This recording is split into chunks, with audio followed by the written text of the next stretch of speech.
الدكتاتور رقم 48 1933 باعتقال جميع الفرانين أعداء الشعب. خلصت. شفتوا الحل؟ الفرانين بيقولوا مش لاقيين الدقيق يا فندم. يبقى اقبضوا على تجار الدقيق. التجار ما خدوش قمح من الفلاحين يا فندم. كويس. واقبضوا على الفلاحين. يبقى مش هنلاقي ناكل يا فندم. اقبضوا على اللي مش هياكل. بحلول مثل هذه اعتاد الحكم الفردي عبر تاريخ مصر أن يتعامل مع المشاكل المزمنة، وبسخرية كهذه اعتاد المبدعون مواجهته. ولبرهة قصيرة كاد الشعب ينسى مثل هذه الحلول عندما أتيح له أن يختار رئيسا من بين مجموعة مرشحين على قدر رضاه عن الحلول الواقعية التي يقدمها كل منهم لمشاكل البلاد.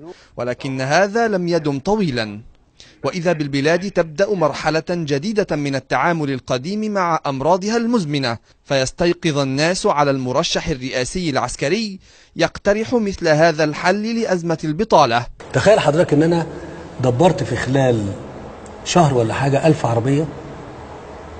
ال1000 عربية دول تروح سوق العبور مثلا كمركز للكده، ويتم تدبير مواد غذائية لهم، خضروات وكلام من هذا القبيل، في عربية فيها تبريد بيسوقها رجل أو شاب، وجنبه 2 بيساعدوه، ويروحوا الأماكن اللي احنا بنتكلم عليها دي بأسعار أماكن فقيرة يعني. نعم، الأماكن الدنيا أنا بتكلم في 1000 عربية.